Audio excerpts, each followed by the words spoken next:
Hello everyone, and a very good morning or afternoon depending on where you're joining us from today. Thank you very much for coming along to this webinar to introduce our newest course, Consent Matters, Boundaries, Respect and Positive Intervention. We should be taking about 45 minutes of your time today, including an opportunity for a designated question and answer session at the end. So firstly, just a couple of introductions. That's me, Sarah Vaughan, on the left-hand side. I'm the events manager for Epigym, and we're the organisation that puts together the online courses. A large part of my role is looking after our collaboration and implementation workshops, as well as our product launches and online events such as this. I'll let Jess first, and then Annie introduce herself now. Hi, I'm Jess Lishak. I was a Manchester Students' Union 2014 to 2016. And hi, I'm Annie. I'm the product manager at Epigym for the Consent Matters course, and I work in the marketing team to help universities promote our courses. So just a quick look at the agenda before we get started. First, I'll provide a bit of background about Epigym. So we're the organisation that puts together the online courses. Then we'll move on to Jess's presentation, who will cover promoting change within the student community. And then Annie will discuss how Consent Matters is designed to help students think about their own boundaries and learn about positive intervention. This will be followed by a brief course demonstration of Consent Matters. We will then wrap up with a question and answer session. A little bit about Epigym. We were founded in 2005 as a spin-out originally from Imperial College London. Our two founders created the company in response to what they felt was a lack of timely support for researchers. One of our founders was doing a PhD at the time while working full-time, and he came across issues that he wanted and needed to be advised on. And it would either be that there would be a face-to-face course in 3 months' time that was being offered, or that there was inadequate material online that didn't quite fit what he needed. So he saw this as an opportunity to work with universities to create supported materials for researchers, particularly PhD students and postdocs like himself, that gave just-in-time support for all those issues. So we started in the sort of research arena within higher education, and in the 10 years since, we have expanded to studying programs, courses for students, and teaching and leadership programs for staff. We were acquired by Oxford University Press in May of last year. Oxford University Press are actually a division of Oxford University, so we're still within the not-for-profit organisation in a higher education context and still very much focused on creating high-quality learning materials. To date, in the decade since we have been formed, we have created over 92 online courses across 19 different programs, and we have currently 7 in development. We are an increasingly globally focused organisation and have worked with over 260 universities across 30 different countries worldwide to date. This is just a map to show you what countries we have been involved with in the development of our courses. So before I hand over to Jess, I just want to talk a little bit about implementation. Implementation is how you can use the course at your institution. So when Annie shows you the course, as part of the demonstration, please bear in mind some of these methods of implementing the course at your institution. So there are 3 different ways you can do this. Firstly, the course can be used as a standalone academic course. You can supply the students with an online multimedia-rich course immediately at the time and place they need it, and so this would be in a self-study mode. The advantage here is that you can make the course quite personal and release training on demand, and so it is the most flexible option of the 3. Secondly, in the middle, we have the option for tutor-supported online courses. There's plenty of supplementary material available as part of the course, which can be used by tutors to enhance the course. Tutors can be used to provide feedback that cannot be provided by computers. And they can work on community-based features, give motivational messages, and there's a whole tutoring side to the course that can be used if you have the capacity to do that. The advantage here is that the course is allowed to be more effective, but you would lose flexibility as you would tend to have a fixed start and end time. Finally, and this is the most common use of our courses and programs, is that it can be used as part of a blended learning program. Typically how that works is that the students are given access to the online course ahead of a workshop, and then the workshop would really focus on consolidation and application of the material. This is considered to be maybe the most effective pedagogically, but also the least flexible. So thus you have this spectrum here from the most flexible on the left to the most pedagogically effective on the right. You can also implement the course in all 3 modes at once. So these kind of methods give you a way to provide students with the support and knowledge they require. Now I'll hand over to Jess. Okay, brilliant. So thanks very much. Thank you to Epigym for inviting me to speak on the webinar today. So I'm going to tell you a bit about myself before I start. So as you know, I was the full-time Women's Officer at Manchester Students' Union from 2014 to 16, but I'm also a qualified independent sexual violence advisor, which is basically a role designed to support and help victims of sexual violence through any decision they might make through the criminal justice system. I also sit on the Universities UK Task Force addressing harassment and hate crime at universities, and also involved in reviewing the development of the Consent Matters course with FGM. So I'm going to be talking to you today a bit about my experiences of promoting change within the student community, particularly focusing on sexual harassment and violence. First of all, I think it's important to acknowledge that these are complex societal problems which require complex societal solutions. Universities aren't necessarily to blame for the fact that these issues are rife on campus. They're not immune to external assumptions and issues in wider society, but they can, in some cases, contribute to the culture, and in my opinion, they're definitely part of the solution.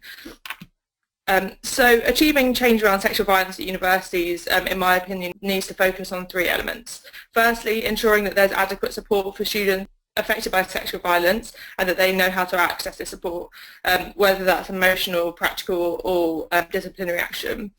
Secondly, preventing further incidents of sexual violence at university. And thirdly, promoting cultural change in order to shift views and actions in society in general, educating the leaders, decision makers, teachers, parents and jurors of tomorrow.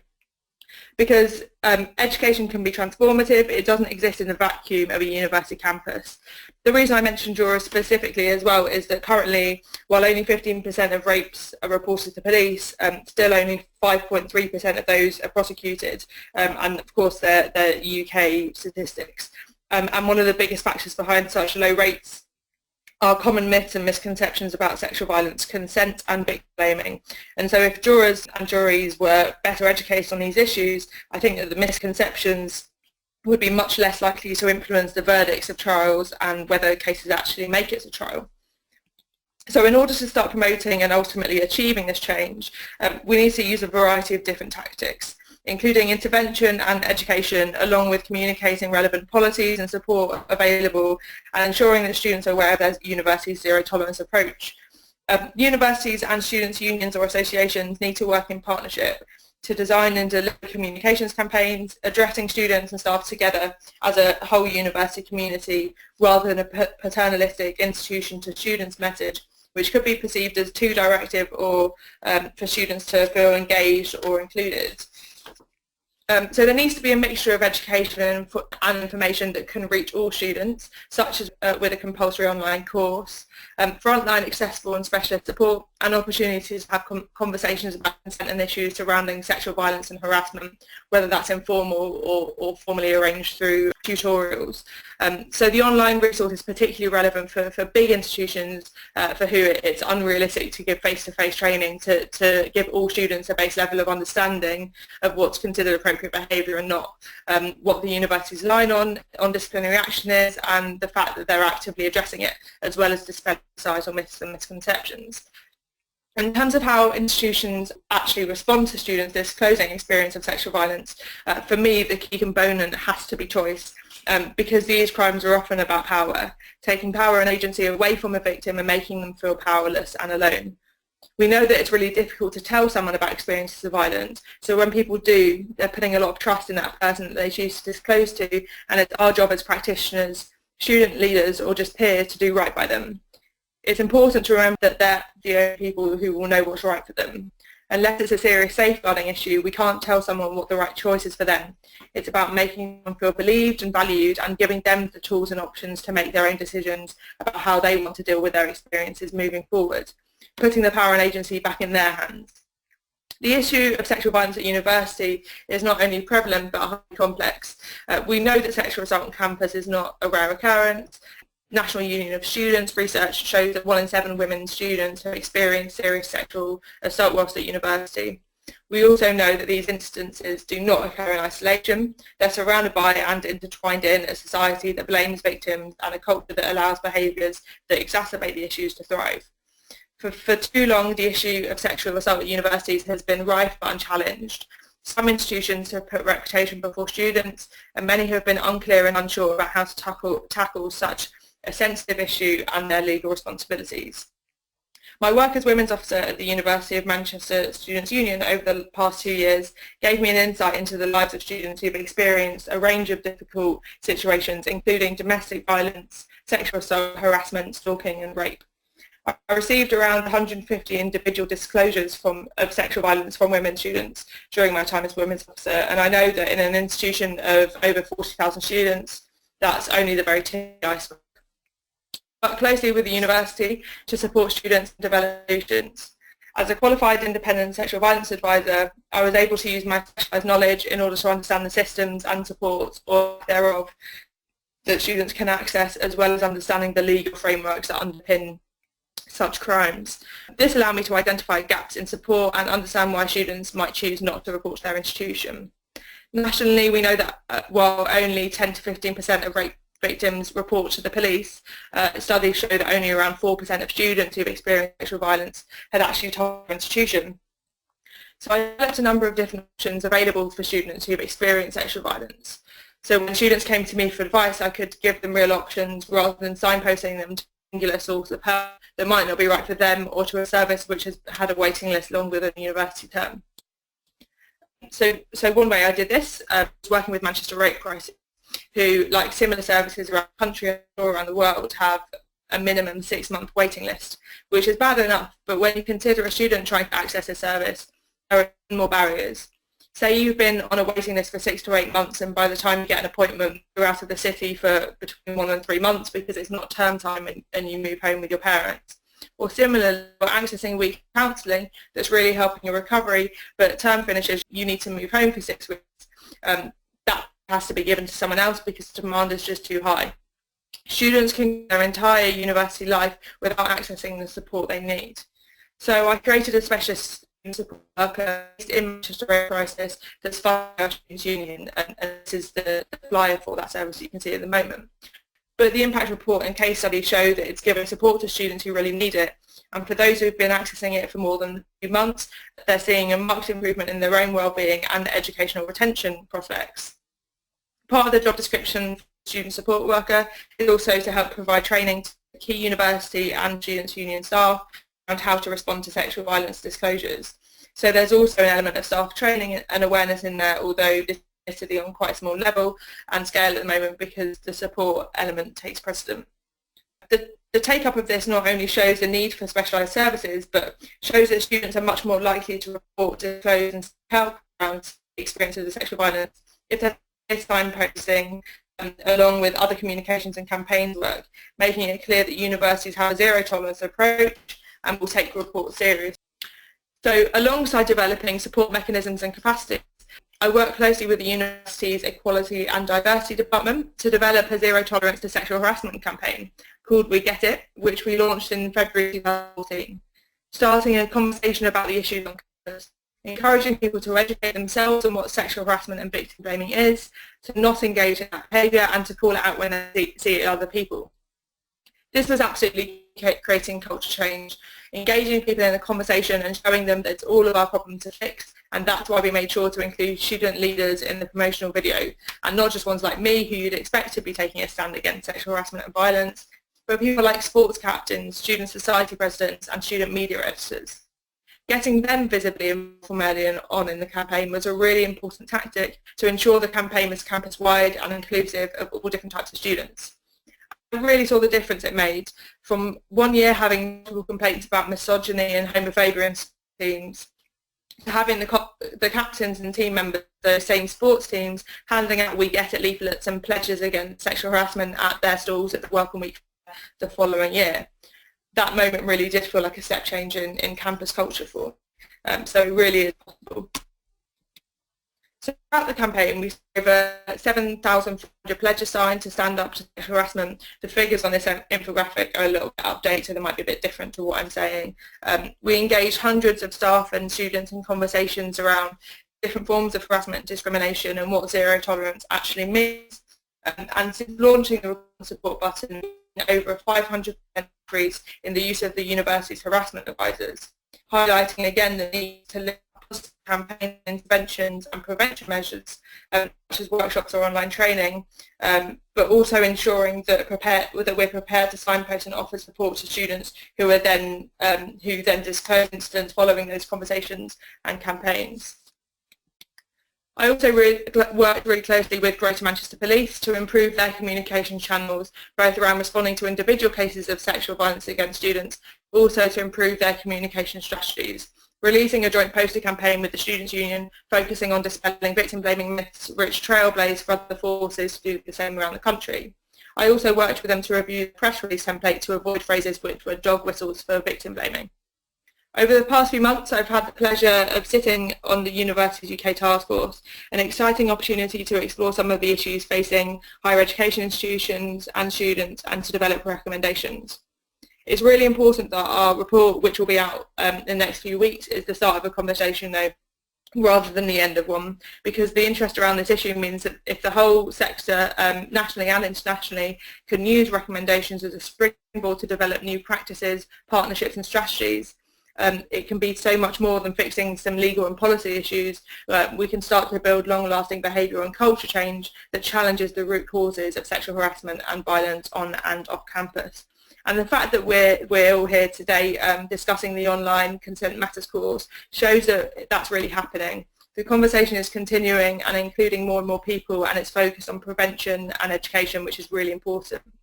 I was really happy to be involved with developing and reviewing the course, and I'm incredibly excited to see how it goes on to educate and support students in the future. I'm not suggesting that I think an online course is the quick fix solution to a huge societal issue and an entrenched problem, but I do think that it could be one piece to the puzzle which could reach large numbers of students, and in conjunction with positive campaigns, conversations, workshops and crucially improve support, it could help achieve long-lasting cultural change, which has to be the ultimate aim of all of this work around these issues. So thank you very much for listening, and I'm happy to take any questions. Thank you very much, Jess. Now I'll hand over to Annie. Okay, so thanks, Sarah. I'm going to provide a brief overview of EPIGM's Consent Matters course, which published this summer, and then provide a quick walkthrough so you can get an idea of the look and feel of the course. So firstly, what is the course? Consent Matters is an interactive online course developed by EPIGM to help students understand sexual consent and promote positive change in the university community. And why did we publish a course on consent? Well, a problem exists. There have been some high-profile incidences of sexual assault within some university campuses, and there is a heightened awareness over how some students are behaving. Universities are responding to this already, and at the moment most of the options are workshop-based. Workshops are a really brilliant way of getting students to think about consent and their own boundaries. However, they aren't for everybody, and they're challenging to facilitate on a big scale. Staff and students need to be trained to implement these workshops, which are time and cost intensive, and the reach is often small. We understand that some workshops only reach 2 to 3% of students. Engagement can also be poor, and they can often alienate a number of students too. And finally, there are no online options currently in the UK or Australia. The online medium provides an answer to these challenges. It works for a wide range of students and provides a safe space to learn about consent. The online approach is neutral, meaning there is no presenter. The voices in the course are male and female and include real student opinions. And the course can also be used to complement existing workshop initiatives and provides 1 hour of supplementary materials to use in this blended format. So who's the course for? Well, this course is for first year students and works brilliantly for those starting out during their settling in period at university. It's designed to be inclusive with a lot of different types of student in mind, including those of all genders and all sexualities. And about the course itself, it's short, about 60 to 75 minutes long.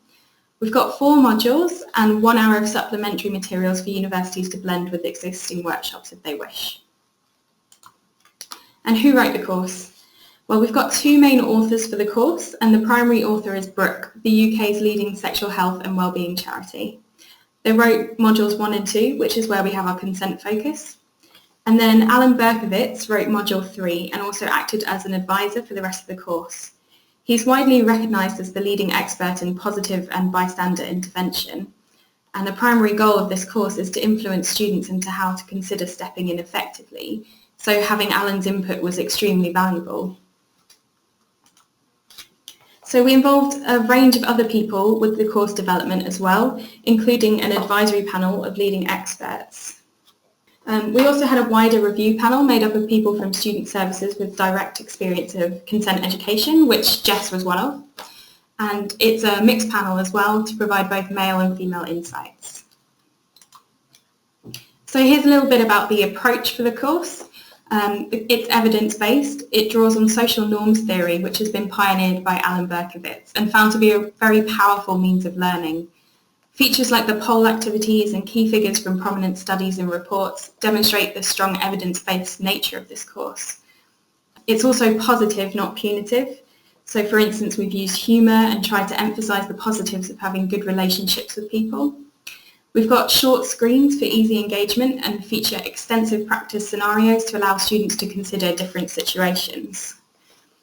Peer voice is very much prominent in all the modules. We've got vox pops from students in the UK and Australia who talk openly about quite personal subjects, and we've included their quotes and animated their voices and hope this will allow students to engage with the content. And finally, personalisation activities, which allow students to positively reflect on their values, what they know and what their priorities are. So now I think it would be good to show you what the course looks like. So I'll move on to a quick demonstration. So this is what the course looks like in the Epigeum hosted system. Many universities upload our courses into their own VLE or LMS, but I'll show you the course on our system for now. So every Epigeum course has a welcome screen to provide an introduction to the content. And you can see here that we have a welcome animation, as well as some information about the course contributors and the learning outcomes. So moving into the course itself, this is the first screen from Module 3. We've got an estimated screen duration here on each screen so that students have an idea of how long each screen will take to complete. In this case, it's around 2 minutes. None of the screens exceed 5 minutes and we've kept them short and punchy. And then on the right-hand side, we have these boxes called pods, and within these we include further material relevant to the information on the main screen.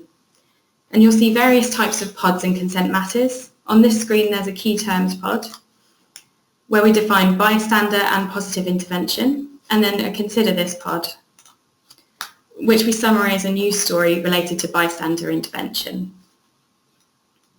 So the prime focus of this screen is an animation introducing positive intervention. The course includes 6 animations in total, and they're a really important part of the course. 3 of them introduce key concepts and themes from the modules, and the other 3 feature interviews with students from the UK and Australia. So I'll just play a short snippet of this animation for you. One of the good things about understanding consent is that it can help you look out for your friends. If you're in a situation that makes you or someone else uncomfortable, how can you step in a positive way? The term positive intervention describes it. Okay, so all our animations include full descriptions and transcripts as well. Okay, moving on. So this is a screen from Module 1 in which we tackle the topic of sexual consent. So to introduce the subject, we ask students to think about the importance of consent in everyday non-sexual situations. And in this activity, students are presented with a certain behaviour. For example, helping yourself to someone's food without asking, and then asked how important consent is in that situation. Students move the slider, and feedback appears based on their answer. There are 3 different situations in total as well. On the screen, you'll also see a student say pod, which features quotes from students that relate to an on-screen topic. And this is one of the ways in which we've included the peer voice in the course. Now let's look at another screen. So the activity on this screen is a good example of the way in which the course uses a positive and sometimes more light-hearted tone as a way of engaging students. While of course the topic is treated with the seriousness it deserves, we've chosen to approach some screens in a more light-hearted way to emphasise positive outcomes rather than giving a negative or punitive message. So in this activity here, students follow the stories of 4 sets of stick figure characters as they set the gold standard in consent-seeking behaviour. So Fred is on a night out and Fred's met someone, Ted. Ted's had too much to drink, Ted falls over. Fred is sad, Fred had wanted to go to bed with Ted. Fred makes sure Ted gets home safe, nice work Fred. And then you can see there's a summary on that. Okay, moving on. So this is a screen from Module 2 and it focuses on one of the main themes of the course, boundaries. Do they know what their own boundaries are and when it comes to talking about sex? So this activity is a multiple choice quiz that asks students to reflect on their own boundaries. For example, the first question is, when discussing how far I want to go with a sexual partner, I'm, and then they can choose one of these answers, uncomfortable, comfortable, or not sure. And then we provide tailored feedback based on their answers, which includes information and advice. So moving on. This label graphic activity is the focal point of Module 2. It sets out the different ways we communicate both verbally and physically when we give consent for sex.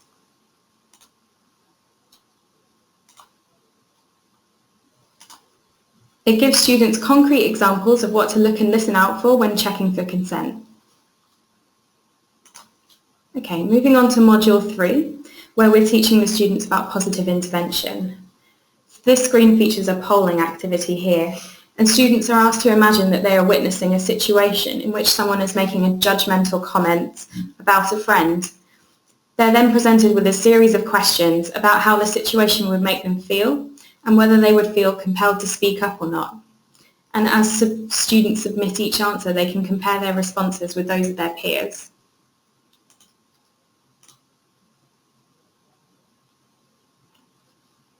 So the aim of this activity is to actively engage students in something called social norming, which is a very powerful tool when it comes to preventing sexual aggression and assault.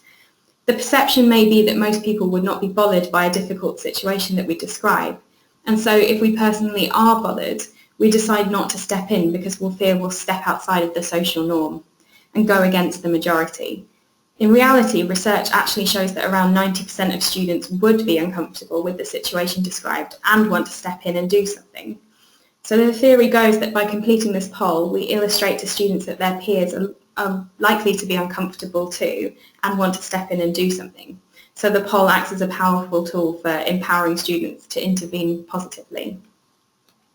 There's also a Consider This pod on the right-hand side, which includes statistics from 2 NUS UK surveys about the prevalence of overtly sexual conversations, inappropriate comments and harassments at universities. Okay, moving on to the next screen.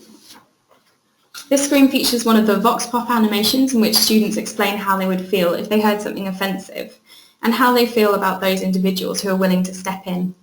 And like the poll, it's designed to help students see that if they do feel uncomfortable around certain language or behaviours they hear on campus, then they're not alone.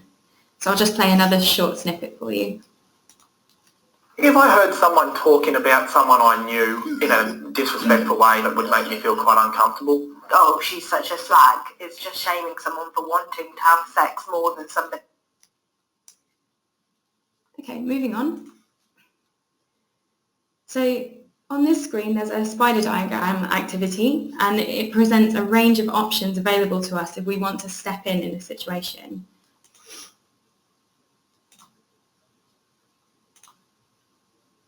The author makes the point that there's no one right way to step into a difficult situation and that we always have a choice. And under each option there are suggestions of things to say and do. This module equips students with loads of practical things to say and do so they feel empowered to step in and speak up if they witness behaviour that makes them concerned. And moving on to the final module. It's a short module that's focused on where to get support for yourself, either nationally, locally or through your university, and how to support someone else who might disclose an assault.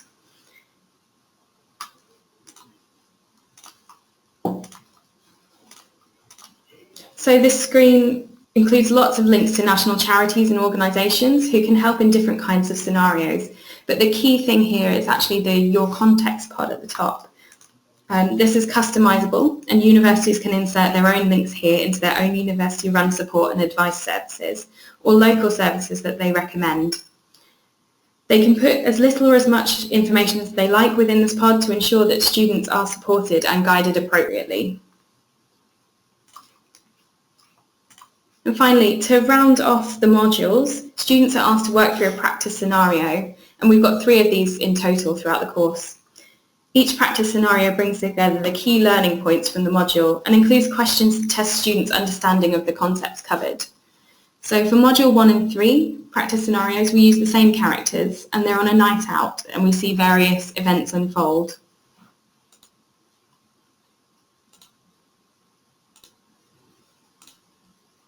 The scenario includes questions for students and the answers to which can affect the outcome of the scenario, so they get to see the impact of their decisions on the characters involved. So in this scenario, Module 1, we ask students if we think the characters Alex and Louise are capable of consenting to sex, and how they'd answer the questions influences the scenario outcome. In Module 3, we come back to the same characters and the same night out, and we look at the issues around positive intervention. Who could have stepped in during the night out and make a positive difference to the characters? Okay, so hopefully this demonstration's given a good insight into the Consent Matters course. If you do have any questions about the course, please do contact our team if you want to have a closer look at the content as well. So now here are just some of the reasons why the course can benefit universities. It enables universities to scale up training and reach a wider number of students. It is evidence-based and draws on research of social norms theory. The online medium works for a range of students and provides a safe space to learn about consent. And the content and online delivery enables a neutral approach, and it can be used part of a blended approach alongside existing workshop initiatives. And finally, the course can be customised to add links to specific policies, contacts and support routes. Okay, so thanks very much. I'll hand over back to Sarah now. Thanks, Annie. So now we're happy to take any questions. Please type them in the panel if you have any. Alternatively, what you can do is email us at info@epigm.com with any questions for myself or Annie or for Jess, and we can get back to you. These are our contact details, and some of you may have already heard from us in regards to the Consent Matters course from our colleagues. We can give you a lot more detail in regards to pricing and implementation of the course as well at your institution. So please do contact us if you have any questions. We're also able to provide you with a free trial of Consent Matters if you're interested in accessing the course yourself and having a look around yourself. So thank you very much for attending the webinar today. Thank you also to Jess. I hope you have a good rest of the day, and we really look forward to hearing from you. Thank you very much.